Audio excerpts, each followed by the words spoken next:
कि हम एक जागरूक नागरिक की तरह, अब मेरे साथ मेरी पूरी टीम जो है, मेरे साथ जो सभी साथी हैं, हमने ये प्लान कर लिया है कि हम देहरादून जहां तक हम कर सकते हैं, हम जितने भी हॉस्पिटल से सब जगह जाएंगे, वहां का जो जितनी फीस ली जाती है, किस हिसाब से फीस ली जाती है, किस तरीके से मरीजों को ट्रीटमेंट किया जा रहा है और किस तरीके से उनसे पैसा झाड़ा जा रहा है, ये सभी चीजें हम लोग देखेंगे। क्योंकि मुझे लगता है प्रशासन सोया हुआ है, तो कम से कम आम नागरिक बनकर के, मैं एक संस्था की अध्यक्षा होने के नाते, मेरे सभी साथी जो मेरे साथ कंधे से कंधा मिलाकर चलते हैं, हम लोगों ने ये प्रण ले लिया है कि अब हम लोग जो है उत्तराखंड में स्वास्थ्य सेवाओं को सुधार कर रहेंगे। ट्रू मीडिया हाउस न्यूज़ 24 में आपका स्वागत है। अगर इस वक्त की मैं बात करूं तो सीएमओ ऑफिस देहरादून में हम मौजूद हैं। अभी 6 नवंबर को वेल केयर हॉस्पिटल को बंद किया गया था सीएमओ द्वारा, अब वो खोल दिया गया है। अभी यहाँ पर पूरा जमावड़ा लग गया है उन लोगों का, और जो पीड़ित हैं वो भी यहाँ पर आ रखे हैं, और उनका एक ही मांग है कि उसको कैसे खोल दिया गया। ऐसा है कि उसको ओपन किया गया जाँच की वजह से, और जाँच अभी चल रही है। हाँ, इतना जरूर है कि जिस समय जाँच चल रही है हमको उसको अभी बंद कर देना चाहिए फिलहाल। तो अब हम लोग वही कार्रवाई करने जा रहे हैं। मैं एक पत्र बना रहा हूँ प्रशासन की अनुमति लेकर के, अभी उसको बंद कर। यहाँ पे पॉलिटिकल दबाव तो नहीं है उसको? नहीं, मेरे पास कोई भी पॉलिटिकल दबाव नहीं। इवन हमारे पास उस व्यक्ति का जो मालिक है वहाँ का, उसका तक फोन नहीं आया। क्योंकि हमारे पास एक ऐसा एविडेंस है, किसी का हाथ कटा है वहाँ पर, किसी के फादर एक्सपायर हुए हैं, उनके पूछे कि उनके साथ क्या न्याय करेगा। वो बिल्कुल हो सकता है कि, और इस तरह से सिर्फ यही अस्पताल नहीं, और अस्पतालों की भी शिकायतें हैं हमारे पास, जो कि इस तरह के जो काम हैं उनमें लिप्त हैं। सर, अब तक ठीक है ना? शिकायतें थी, शिकायतें देखिए ऐसा है, हम लोग बुलाते हैं। आप खुद जाते हैं ना हड़ताल पे? नहीं, हम लोग करते हैं। आप जाते हैं कि क्यों नहीं है हॉस्पिटल बंद हो रहे हैं, आप क्यों नहीं है? अब मेरा रूटीन रहना है कि हम हर हॉस्पिटल में जाके मैं देखूंगी, लोगों से बातचीत करना ही पड़ेगा। हमारा पूरा टीम जाएगी और उसकी मदद होगी, करेंगे, लेकिन जहाँ इलीगलिटी होगी सर वहाँ पे हम चुप नहीं बैठने वाले। ये आप सुन लीजिए, उसमें चाहे फिर मुख्यमंत्री जी हो या प्रधानमंत्री जी हो या कोई भी हो, हमें करना पड़ेगा। आम इंसान की आवाज है, हम आम इंसान, हमारे तो मेरा कोई निजी स्वार्थ नहीं है ना सर, मैंने चुनाव लड़ना है ना कुछ करना है। अच्छे काम करने को हम करेंगे, हमारी लाइफ इसीलिए भगवान ने दी है, अच्छे काम करने के लिए मिली है ना सर। तो आपको भी मेरा निवेदन है और आपको सलाह भी है कि सर प्लीज उठिए, अपनी सीट को छोड़िए, ये सीट पे बैठ के कुछ नहीं आपको मिलने वाला है, जाके लोगों के दुख सुनिए। सर, हमारा झगड़ा आपसे नहीं है, हमारा झगड़ा ये है कि आप लोग सिस्टम में देखिए, और जब तक जांच कंप्लीट नहीं होती तब तक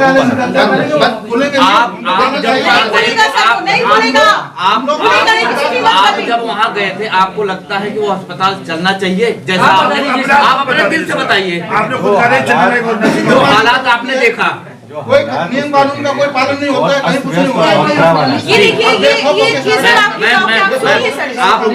आप बताइए सर, आप कोई अंकुश नहीं, कोई लगाम नहीं। आपको लगता है क्या वहाँ ऐसी अवस्था में वो हॉस्पिटल जिस अवस्था में थी जब सर गए थे, इन्होंने देखते ही अस्पताल का अवस्था, आपको लगता है वो अस्पताल है? बहुत बुरी स्थिति थी ना, तो सर फिर क्यों आपने ओपन किया? सर एक मिनट सुनो, ये भाई को फोन करके ठाकुर सर जो नियम और मालिक एक मिनट मालिक ये बोल रहा है कि मुझसे पंगा मत लेना, हम तो गाल पीट देंगे, अभी बंद करा देंगे हॉस्पिटल, अभी बंद ना करा दिया, नाम धमकी दे रहा है, और आप ये कहना था ये हॉस्पिटल नहीं खोलेगा, उसमें जो उसका जो इमरजेंसी वार्ड था आपके अकॉर्डिंग था कि ये तो ऐसे बना चाहिए, लाइटिंग बनाए, इसको फौरन सील कीजिए, तो वो कैसे ओपन हो गया सर? देखिए ऐसा है कि अभी उसको खोला गया था, ये जो जांच है इसको देखते हुए हमने सारे उनके जो भी उससे संबंधित दस्तावेज थे, सारी चीज़ें हमने सील अपने पास ले ली, वो हमारे पास सुरक्षित हैं, और जांच कार्रवाई में उन्होंने हमें सहयोग किया है। लेकिन यह है कि अगर जांच में भी कुछ भी चीज़ निकलती तो हम उसको सील करते, लेकिन आज की स्थिति में जब जाँच चल रही है तो अभी हम एक आदेश निकलवाते हैं और प्रशासन की अनुमति से उसको बंद करते हैं। जांच अगर जांच चल रही है उसको ओपन करना ज़्यादा बेहतर होगा। नहीं, हमको ओपन करना पड़ता है। ज़्यादातर लोग वहाँ से भाग खड़े होते हैं जो पेरीफेरल इलाके हैं, ठीक है, क्योंकि उनको कहीं ना कहीं से रिपोर्ट कहीं से मिल जाती है, कोई टीम आ रही है आपके यहाँ देखने के लिए, एक बंदे को देख लेते हैं, लेकिन तब तक बाकी के लोग भाग खड़े होते हैं, ठीक है। और अगर एक दुकान को आज यहाँ बंद हुआ है तो वो यहाँ बंद करने के बाद कुछ दिनों के बाद वो दूसरी जगह दुकान खोल देता है। सर अभी तक आपने कितने क्लिनिक बंद किए हैं, हॉस्पिटल बंद किए?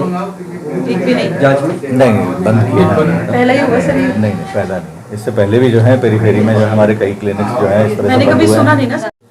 सर आज डेलीगेशन आपसे मिलने आया था, क्या कुछ मांगे थे सर? ज्ञापन भी दिया है, किस तरह की अनियमितताएं की बात कर रहे हैं, क्या कुछ रहा है पूरा मामला? अभी ज्ञापन तो इन्होंने कोई भी नहीं दिया, लेकिन मांग इनकी एक है कि आज से कुछ दिन पहले जो है एक हॉस्पिटल है यहाँ पे प्राइवेट वेल केयर हॉस्पिटल, वहाँ पे किसी मरीज की डेथ हो गई थी, तो उसको जो है रात्रि में करीब काफ़ी हल्ला गुल्ला रहा, उसमें काफ़ी बड़ा मॉब वहाँ पे इकट्ठा था। तो रात करीब 12, साढ़े 12, 1 बजे उसको बंद करवाना पड़ा। तो ये था कि हॉस्पिटल के कर्मचारी वहाँ से चले गए थे बिना कुछ जानकारी दिए हुए किसी को, बस। तो उसमें ये है कि कुछ लोगों का ये शिकायत थी कि किसी एक व्यक्ति की इलाज के दौरान मृत्यु हो गई है, तो उस व्यक्ति का पोस्टमार्टम के लिए हमने भेज दिया था, लेकिन साथ ही साथ हॉस्पिटल को हमने बंद करा दिया था उस समय। और उसके बाद हमने जब उसकी कार्रवाई, उसमें जांच की कार्रवाई शुरू करी, तो तब तक वो बंद रहा। और किसी भी चिकित्सालय को लंबे समय तक इस तरह से बंद नहीं कराया जा सकता है। तो अगर जांच में कुछ गड़बड़ी पाई जाती है, तब हम जो है इसमें आगे की कार्रवाई के लिए प्रशासन को लिखते हैं कि हाँ भाई, इसको सील करने की कार्रवाई की जाए। ठीक, तो ये प्रशासन की कार्रवाई में सील किया जाएगा? जी हाँ, बिल्कुल। इसमें 8वां केस हुआ है, इससे पहले भी वहाँ कई केस हुए हैं, वो आपके संज्ञान में है या नहीं? नहीं, वो नहीं है मेरे संज्ञान। ये पहला केस आपके? जी हाँ, ये पहला केस संज्ञान। चलो ठीक। सबसे मिलने के लिए थी, क्या आप किस पर्पस पे आए थे, क्या हुआ मैटर था? जी, मिलने के लिए नहीं आई थी मैं, हिदायत देने के लिए आई थी कि जिस हॉस्पिटल को, वेलकेयर को हमने उस दिन बंद करवाया और सीएमओ सर ने खुद ही कहा उप्रेती जी ने कि भाई यहाँ पे सब काम इलीगल हो रखा है, और उसके बावजूद वो दोबारा उस हॉस्पिटल को खोल देते हैं, और वो भी तब खोलते हैं जबकि उसका जो व्यक्ति, जिसकी जो मृतक है, उसका विसरा जो है जांच पर गया हुआ है।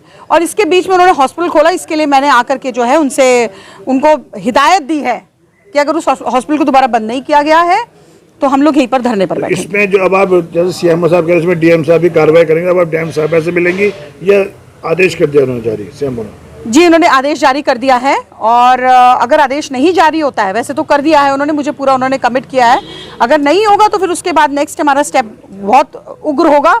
इसकी कल्पना सरकार भी शायद नहीं कर सकती है। जैसे भी आपने ऊपर कहा कि अब हम हर नर्सिंग होमों में जाएंगे, हर जगह चेकअप करेंगे क्या वहाँ पर फैसिलिटी है, तो ये आगे आपकी क्या रणनीति है? जी हाँ, बिल्कुल, ये हमारा एक उद्देश्य है। और देखिए, जो आम जन है हमारा, आज आप जानते हैं कि सबसे जो बुरी हालत है वो शिक्षा और स्वास्थ्य की है।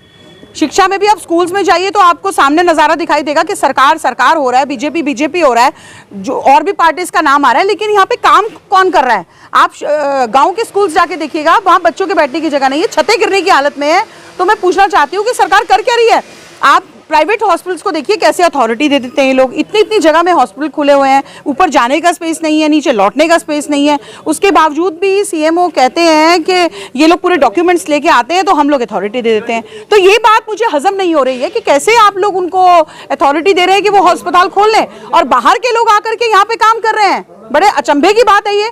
तभी हम लोगों ने भू कानून की बात की है कि हम लोग, हमारे जो उत्तराखंड के जो लोग हैं, जिन्होंने राज्य आंदोलनकारी है हमारे, जिन्होंने उत्तराखंड पाने के लिए जो है इतना संघर्ष किया, उनको तो कोई काम नहीं मिल रहा है। और बाहर के दूध बेचने वाले जो है यहाँ पे हॉस्पिटल खोल रहे हैं और फिर लोगों की जो है मार रहे हैं, लोगों को गलत तरीके से इंजेक्शंस दे करके, उनको गलत तरीके से पैसा झाड़ करके। तो ये सीएमओ सर, मुझे ये नहीं समझ में आ रहा, प्रीति जी क्यों नहीं उठ के खड़े हो रहे हैं, क्यों नहीं बोल रहे हैं इस बात को? तो अगर नहीं बोलेंगे तो हम तो इसकी आवाज़ उठाएंगे। और मेरा एक एजेंडा है कि हम लोग हफ्ते में 1 या 2 हॉस्पिटल्स में जा करके देखेंगे, निरीक्षण करेंगे। हम लोग एक आम नागरिक के नाते, एक संस्था के अध्यक्ष के नाते और एक जागरूक सेवक के नाते मैं हर हॉस्पिटल में जाऊंगी, मेरे साथ पूरी टीम जाएगी। और हम ये देखना चाहते हैं कि कहाँ पे कितनी फीस की झड़ाई हो रही है, कितना लूटा जा रहा है गरीबों को, जो कि है पहाड़ से लोग आते हैं बेचारे, जो हैं कभी अपने कान के कुंडल बेचते हैं, कभी कुछ करते हैं, कभी कुछ बेचारे पैसे जोड़ने के लिए करते हैं, और ये लोग जो हैं लूटने में लगे हुए हैं लगातार। मैम, जिस तरीके से घटनास्थल पर 6 नवंबर को सीएमओ मनोज उप्रेती ने पहुंचकर अस्पताल को बंद किया था और जांच पूरी हुए बिना अस्पताल खुल गया, तो आपको नहीं लगता कि कहीं ना कहीं सफ़ेद पोशों का संरक्षण प्राप्त है इस तरीके के डग्गामार अस्पतालों को? जी हाँ, मैंने तो ऊपर बोला है, और आप अभी थोड़े दिन के बाद मैं आपको फोटो दिखाऊंगी कि किस सफ़ेद पोश का हाथ है। जो है बीजेपी के हमारे एक लीडर हैं जिन्होंने उसका उद्घाटन भी किया है। आप वेलकेयर का उद्घाटन करते हुए देखेंगे उनको, तो मुझे लगता है पीछे से कहीं ना कहीं फ़ोन कॉल्स आ रहे होंगे। उस दिन भी ऐसा हुआ, अगर मैं नहीं होती वहाँ पर, अगर मैं नहीं होती तो वो हॉस्पिटल बंद नहीं होना था, लेकिन मैं वहाँ पर बैठी हूँ और मेरे साथ पूरी जो है मेरी टीम ने बिल्कुल बराबर का संघर्ष किया है। और सफ़ेद पोशों का हाथ है तो इसमें क्या फ़र्क पड़ता है? आम जनता की आवाज़ अब जगना ज़रूरी है और आम जन को भी जगना ज़रूरी है। ये हम लोगों की मुहिम है और इसको हम चला करके दम लेंगे। सर, क्या आपकी शिकायतें अस्पताल को लेकर, जिस तरीके से आप लगातार ये अस्पतालों, ये जो गलत काम हो रहे हैं उनके खिलाफ आप कार्रवाई करवा रहे हैं? देखिए, मैं अभी जितने भी सामाजिक संगठन हैं, मैं सबको जागरूक करने में लगा हुआ हूँ। जिस तरह से अस्पतालों की व्यवस्था जो है जितनी बिगड़ चुकी है, और रोज़ न रोज़ आए दिन किसी न किसी अस्पताल में कोई ना कोई जो है मर जा रहा है उनकी अस्पतालों की लापरवाही से या गलत ट्रीटमेंट की वजह से। तो इस मुद्दे को मैंने अभी भारतीय किसान यूनियन के राष्ट्रीय अध्यक्ष जो हैं, मैं उनसे भी कल मिला था और मैंने उनसे इस विषय पर चर्चा करी है। तो उन्होंने कहा कि हम भी भ्रष्टाचार की लड़ाई लड़ रहे हैं और कुछ जगह पेड़ वगैरह काटे जा रहे थे तो हम वो मुद्दा उठा रहे हैं। तो आपका भी मुद्दा जो है भ्रष्टाचार से संबंधित है, तो हम आपके साथ खड़े हैं। आप जब भी बताइए, जहाँ भी आपके साथ में आना है हम आएंगे और इस भ्रष्टाचार के खिलाफ हम लड़ाई लड़ेंगे। तो अभी मुझे कल ही पता लगा था, जब मैं वहाँ पे भारतीय किसान यूनियन के कार्यालय में गया हुआ था, तो मुझे वहीं पर जो है मैं लोगों को जागरूक कर रहा था, तो मुझे ये मालूम चला था कि जो है वेल केयर हॉस्पिटल खोल दिया गया है। तो उसके बारे में मैंने जब पता किया तो मुझे पता लगा कि यहाँ पर जो है 12 बजे सीएमओ साहब से इस बारे में पूछा जाएगा कि भाई आपने अस्पताल किस अथॉरिटी पे किस वजह से खोला है। तो उसी के लिए मैं भी यहाँ पर आया था, उनसे ही सवाल करने के लिए कि साहब आपने अस्पताल क्यों इतनी जल्दी खोल दिया जबकि अभी उसकी जाँच हो रही है। अभी क्या बात रही है सीएमओ सर से, क्या कहा है? नहीं, अभी तो देखिए अमूमन होता क्या है, हर केस में इनके पास एक अच्छा सा ही जवाब होता है कि जांच चल रही है। अभी मैंने इनको कहा था कि आप कह रहे हैं कि जांच हो रही है। मैंने कहा देहरादून के कितने केस हैं, कितने लोगों की मौत हुई है, आप उसकी लिस्ट दीजिए और बताइए कि आपने किस मौत की जांच कब शुरू करी थी और आज तक उसकी जांच आपने क्या करी है, उसका रिजल्ट बताइए ना। आप खाली ये कह देना कि हम जाँच कर रहे हैं, कोई मतलब नहीं बनता है। अब जरूरत पड़ेगी तो मैं RTI के माध्यम से भी मांगूंगा कि जितने देहरादून के जितने भी अस्पतालों में किसी भी अस्पताल में किसी भी मरीज की मौत हुई है और अगर उसकी शिकायत आपके पास आई तो आपने उसकी शिकायत पे क्या कार्रवाई करी है और कब से शुरू करी है वो हमें सूचित किया जाए।